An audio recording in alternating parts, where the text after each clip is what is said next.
el vull perquè és de menjar i és molt saludable pel cos. Molt bé.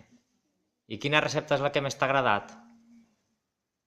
Les mariquites I com se fan aquestes mariquites? en cherry i en